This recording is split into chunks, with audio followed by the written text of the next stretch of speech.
We'll figure it out together. Hey Exactly. everyone, this is Lynn Nelson from Transformative CrossFit, and I have Natalie Reimer Anderson here with Hi. me.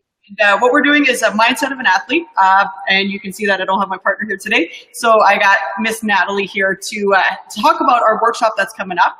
It's a few months away yet, but we've got quite a bit of people that are interested in what you have to say, Natalie. So Yeah. what I want to talk about today is, first of all, maybe what's a self-love coach? We met back a month ago. We can talk about that a little bit later, but what's a self-love coach? What are we going to be doing? Just kind of a little bit of like a little bio on who you are. Sure. Yeah. So yes, I'm a self-love coach, and a lot of people have no idea what that is.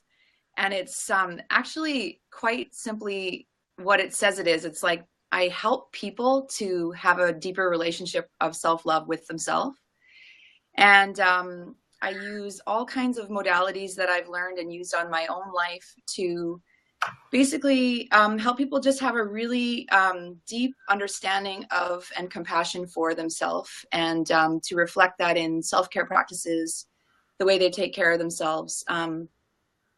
I started off as a holistic nutritionist, and even back then I felt like just talking about food and weight and all that other stuff was still just like kind of a band-aid solution for what is really going on deeper with people.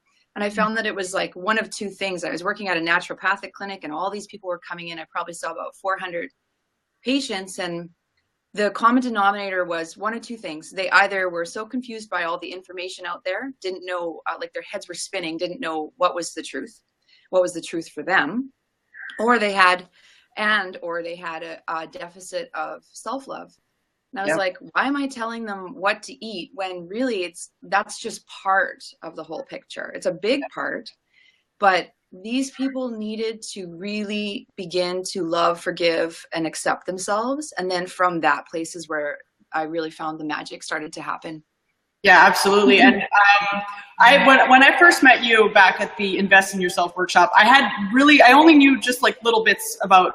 So your talk actually really was a curious one for me, because I really didn't know. I'm like, I know what self-love coach, and I get all of that. But I didn't really know what your secret was, because I also put together your slideshow so that we could put it, and I had no idea that the person in that slide was actually you. So I guess it was mind blowing. Your talk blew me away, and I feel like the half an hour almost cheated us all a little bit of how deep you could have gotten into it. So right away, I was like, I got to get you on at the gym and get you there. So do you want to maybe talk a little briefly about how you got to where you are now? Sure, I'd love to. Thank you for that, by the way. That's it's really affirming to me, because it takes a lot to get up there and, expose oneself or become vulnerable in that way. And I just really it's important to be able to tell this story, because I'm just like anybody else. And if I was able to do it, and I kind of tapped into the secret of self-love, I know that everybody else can do it. It is possible. Self-love is possible in this lifetime. I know, like a really self-loathing, self-critical person, and the person I am today, you wouldn't even be able to know that was me. And I think that's what you're referring to, is like the slide that I had. Yeah. So what Lynne's talking about is that in this presentation that I give, I actually, and if you want to go to my website, it's actually on there. I have a picture of me 90 pounds heavier than I am now. My website's nataliereimeranderson.com. And yeah, it's pretty crazy, because I don't even necessarily identify as that person anymore. Yeah. But I tell this story for people to know that like big changes can happen in your life when you just begin to love and accept yourself. So I think, the short version of my story is that I was a professional athlete. I was a high performance athlete many moons ago, and my life and my body was very commoditized. I feel like, you kind of are property when you are being paid for what you do. And so there was an incredible amount of pressure to perform. And as with anything, like coaches can take on a very, like stern and judgmental, and even just as an athlete, like just being hyper self-critical, because it's always about what you can produce, and you know, how you can manipulate, in my case of volleyball, right? My whole identity was based on that. So in a way, I was kind of like living as a trophy, you know, and I was living this really hollow existence of like more and more and performance. And so a few years later, after I retired from sport, I felt like I didn't know who I was, and it was kind of a really dark place. And I had a family, and on paper, you know, I had all these things that people aspire to have, but I was really suffering on the inside. And I ended up becoming very, very ill. And it was the first time in my life that my body didn't kind of respond to the way that I had known it. Mm-hmm. I ended up gaining a lot of weight. I got really lethargic, really sick. I would only get out of bed out of duty to my children. I had 2 little ones.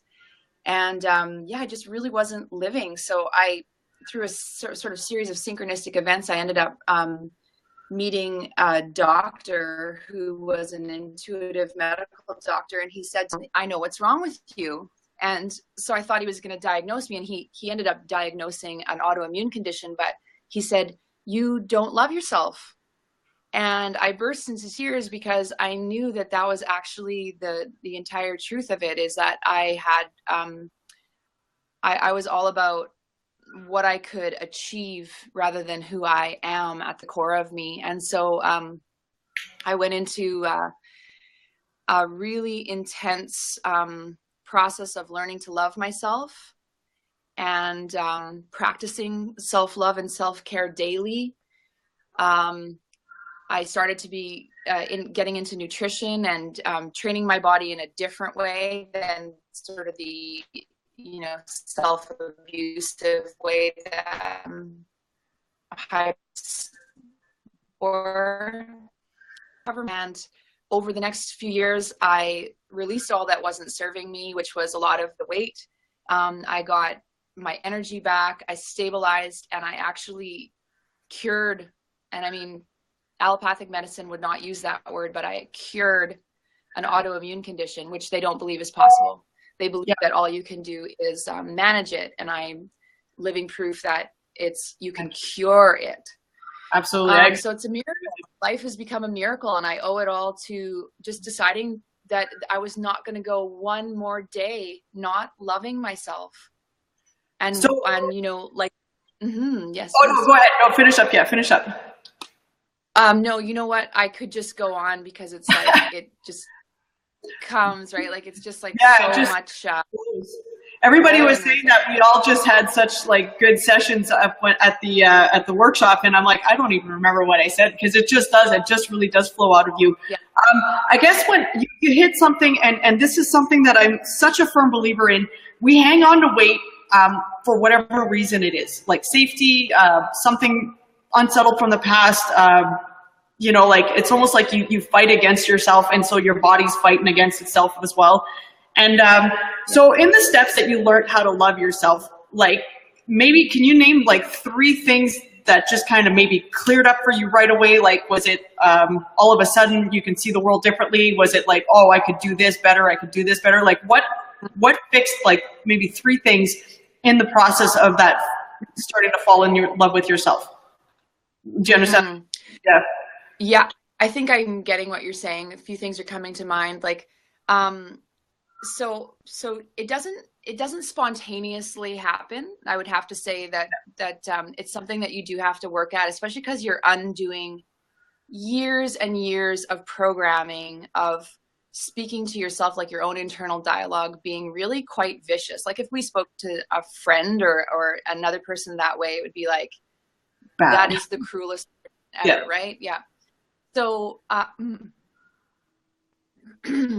started off by thinking about what loves, honors, cherishes themselves do. And I literally asked that question with everything that I did. The food that I intook, the thoughts that I had, the amount of rest that I allowed myself, what would somebody who loves himself do? You know, like I think of that bracelet that kids used to wear, what would Jesus do? And it's like, really, like, what would someone who loves himself do? And then practice that. So it's like being in the process of making the choice based on that in every moment. So it takes some training. It takes some discipline to get there before it becomes second nature.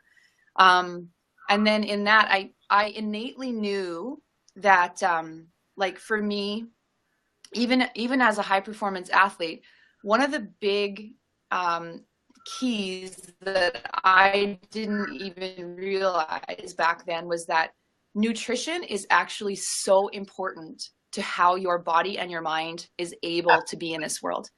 And it's sort of like this undervalued but massive piece of the whole puzzle. I was subsisting on like macaroni and tuna sandwiches when I was in university playing like high level volleyball. And that eventually wears you down, you know, and you can't have the level of energy that you need to be able to just even think straight. And so, you know, starting to really feed my body high vibrational living foods was huge. Yeah. Because I started to have life force from the foods that I was eating. And then with that, you have more energy to be able to just even think straight. Like I was exhausted all the time. I could talk those for 2 hours. Yeah, honestly. Yeah. Yeah, seriously. And then the other would be like the self-talk. Getting into knowing that inner critic was just a voice that I had allowed to become the forefront voice in my head. And then just to begin to practice speaking to myself differently and coaching myself.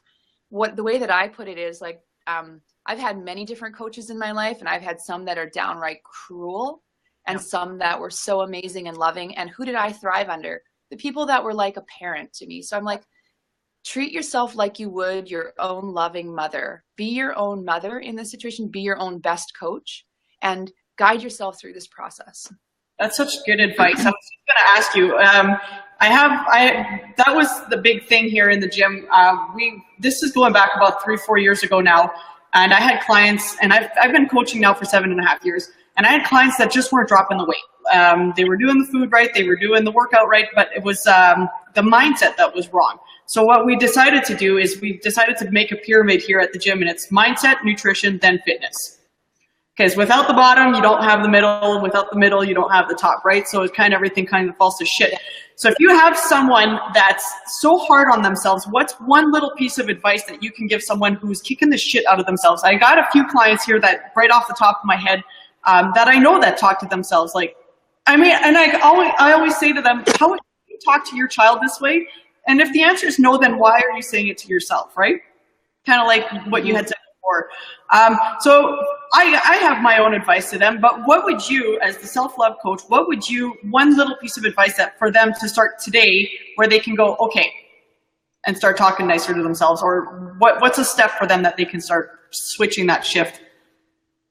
Yeah. Well, what you said is so important. It is about like that internal dialogue and about, would you speak to a child that way? Because the thing that we don't understand about ourselves is that our subconscious mind is recording everything that we say. And if you want to go this far in my belief system, the universe is responding to everything that you say and everything that you feel about yourself.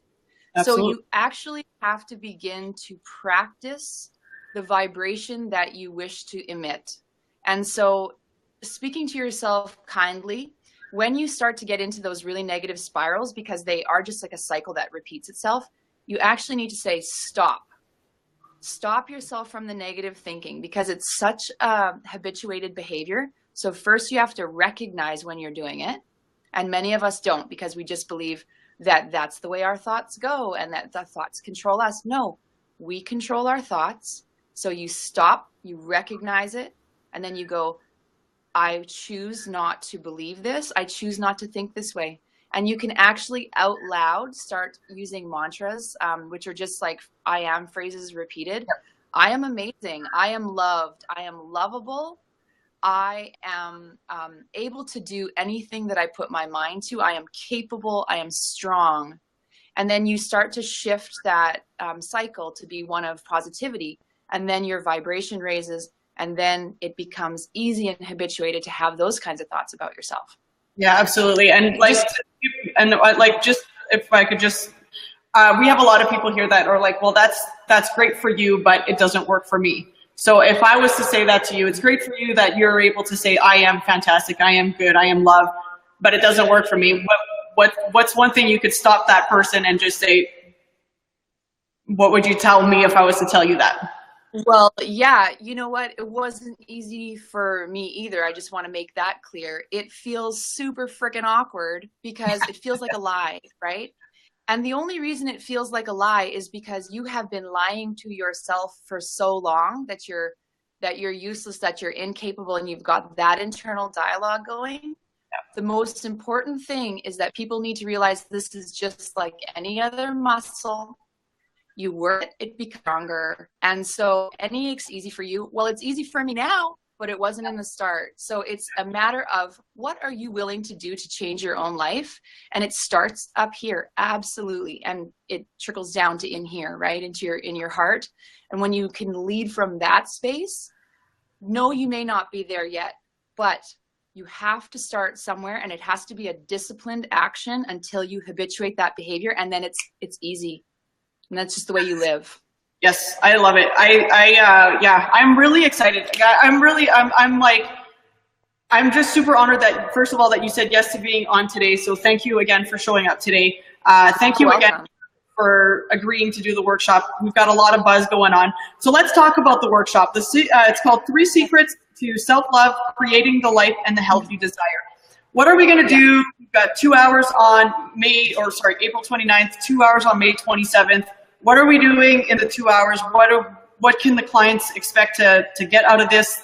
Like, what's going to be the homework? Or maybe we haven't gotten that far yet, but just something that we can get them going with. And we're doing it here at the gym too. So whatever we need to do to get this set up right for you, then that's what we're going to do. But so that's the workshop. Let's talk about that. What can these girls and these boys, if we got the boys that come, what can they expect from you? Yeah, and definitely welcome to guys for sure, because I mean, I even work with a lot of guys in my self-love business. Everyone needs self-love, right? It is for everybody, and it enhances everybody's life. So I'm definitely going to talk about some self-care practices that you can begin employing that day. Mainly nutrition stuff, because I know you have all the training and recovery stuff handled. But how you can, self-love is like a life hack. It is like the life hack of life hacks, right? So it's like everything else becomes more fluid and easy when you have that foundation first. So ways of having greater self-love and practicing greater self-love, that internal dialogue that we talked about. I'm going to talk a ton about nutrition and self-care, so that all the stuff that you're doing at the gym, like you guys are all working so hard, how can you make that resonate the most and have the most payoff for what you're doing? I'll tell you a little bit more about my story and how I came to be where I am. And then the 3 secrets are basically the 3 things that I guide, the process that I guide all my clients through. And we're going to compile that down into like a really concise workshop and give you guys little mini assignments that you can do that have to do with removing. So what do you want to take out of your life so that you can have a better relationship with yourself? Replacing. So this is step 2. What do you want to add to your life and replace these former behaviors and ways of thinking? And then the 3rd step is the radiate and reach out. How do you put that out into the world? Because the best way to integrate our healing as human beings is by doing for others, like the paying it forward, right? That's how you really get that into the core of who you are. Because self-love is never complete until you give that back out into the world. I agree. It's a full circle, yeah. Right? It's a full circle. Okay, so so guys, we've got it all right here. We've got the nutrition, we've got the self-love, and I agree with you 100% that the food fuels the cells, which fuels the brain, which fuels the mind, which fuels the talk. And if we're eating a lot of the processed crap, if we're eating just a lot of shit, it's just going to keep weighing us down, and it's just going to keep us in that lower vibrational thing. So if one quick thing maybe that we can just give them as a kind of a bridge from now till then, what's one of the higher vibrational foods that you would recommend to someone? Just one or two. Well, for you know, you guys that are working out so hard and just really need to get some dense nutrition into your body, I always defer to spirulina and chlorella, which are microalgae. They're blue-green algae. They have the highest bioavailable protein of any source, and they take virtually nothing for your body to digest. So they're not robbing you of energy just digesting it, which like a steak would, for example. Yeah. So if you add those to your diet, like today, that's going to make a massive difference. You can get it in pill or powdered form. I carry it around in my purse in case I'm ever not at a source of food. The other great thing is it's super alkalizing.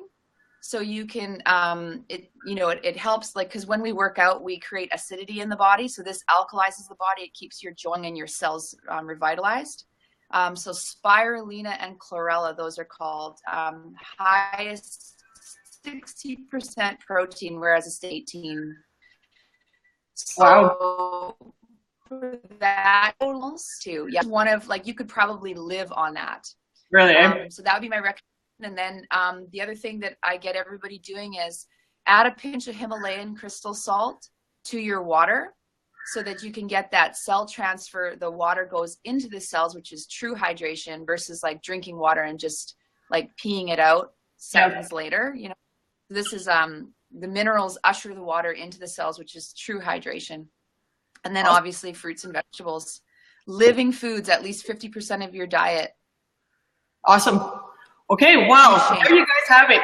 If this hasn't pumped you guys up enough, I'm going to keep pumping this up at the gym, and I'm going to try to I got a couple of the boys in my head that I think would do really, really well with this. Natalie, again, thank you so much for taking the time to talk to me today. Thank you for taking the time to talk to everyone at TCF today. This is the workshop, guys. It's on the website. My website, if you go to the seminars, it's under the home tab. And on that page, we actually have a direct link to your website, Natalie. So it's NatalieReimerAnderson.com, I believe, right? Yeah, okay. That's right. And go check out that picture. You'll be stunned. Seriously, I cannot believe that's you. Like, hands down, just can't believe it. Yeah. You look like a different person. You're just a different person. Totally. Yeah. And I feel like a different person. Yeah, absolutely. Oh, yeah. How can you not? How can you not? All right, Natalie, and everyone at TCF, have a great day. Thank you so much, Natalie, for everything that you've done today for us. And we are looking forward to this April 29th, guys. We haven't narrowed down the time yet, but I'm thinking 10 to noon, something like that, if that works for everyone. All right. Cool. All right, guys, we'll talk to you later. Bye. Bye, Natalie.